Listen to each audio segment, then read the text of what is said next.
మా వీధి శుభ్రం చేసి మాకు రోడ్డు వేయండి అంటూ కోరుకుంటున్న రంగంపేట ఎస్టీ కాలనీ వాసులు. అనపర్తి నియోజకవర్గం రంగంపేట మండలం రంగంపేట సమితి గ్రామంలో శివారు నివసిస్తున్న గ్రామ నివాసులు తమ వీధిని శుభ్రం చేసి రోడ్డు వేయాలని కోరుకుంటున్నారు. తుప్పలు గుంపులు గుంపులుగా పెరిగి పాములు విషకీటకాలు సంచరిస్తున్నాయని, ఇంట్లో నుండి బయటకు రావాలంటే భయంగా ఉంటుందని, అధికారులకు ఎన్నిసార్లు చెప్పినా పట్టించుకోవడం లేదని అనపర్తి శాసనసభ్యులు నల్లమిల్లి రామకృష్ణారెడ్డి మా యందు దయ ఉంచి మా వీధిని శుభ్రం చేసి రోడ్డు వేయించాలని కోరుకుంటున్నామని గ్రామస్తులు తెలిపారు.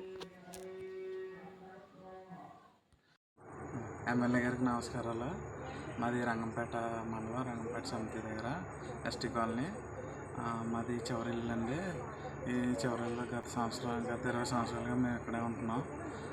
మాకు ఈ రోడ్డు అనేది చాలా దారుణంగా తయారైంది. కనీసం రోడ్డు శుభ్రం కూడా అవ్వట్లేదు. 20 సంవత్సరాల నుంచి పాములు అవి వచ్చేస్తూ ఉంటున్నాయి. అయినా సరే పిల్లలతో మేము అలాగే బతుకుతున్నాం.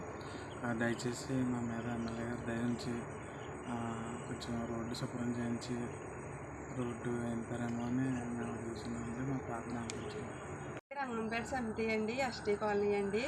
మేము వచ్చి గతం 15 సంవత్సరాలు అవుతుందండి. 15 సంవత్సరాలు పెట్టి 3 నాయకులు వచ్చారు, కానీ ఎవరో మాకు మేలు చేయలేదండి. ఇంక వైర్లు కరెంటు తుప్పల్లోనే మేము అలాగ ఉంటున్నామండి. దగ్గరికి ఇక్కడ నుంచి చివరి వరకు ఒక 6 కొంపల వరకు ఉన్నాయండి. ఎవరో మీకు సంబంధం ఏంటి, మాకు సంబంధాలు లేదు అన్నట్టు మాట్లాడుతున్నారండి.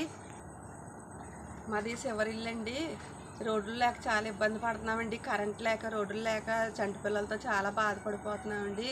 ఏ నాయకులు వచ్చినా మమ్మల్ని పట్టించుకుంటలేదండి. మరి మా ఎందుకు దయించి పై అధికారి గారు, ఎమ్మెల్యే గారు మీరు పట్టించుకోవాలని అడుగుతున్నానండి. మరి పాములు గట్టా వచ్చేస్తున్నాయండి. రోడ్డు మరి ఇలాగ ఉందండి. చీకట్లో అర్ధరాత్రి అనుకుంటే ఇలాగ మేము అలాగే మసులుతున్నామండి. ఒకసారి మీరు గ్రామంలో పట్టించుకోమని అడుగుతున్నానండి మన నాయకుల్ని. ఏ నాయకులైనా మరి మీరే చెయ్యాలండి. పై అధికారిని కోరుతున్నానండి నేను, ఎమ్మెల్యే గారిని. మరి ఈ న్యూస్ వినగానే మాకు న్యాయం చేయమని, ఈ చివరి నుంచి చివరి వరకు కూడా మేము 6 కుటుంబం వాళ్ళు కూడా మేము చాలా బాధపడుతున్నాము. మీరే న్యాయం చేయాలని అడుగుతున్నానండి.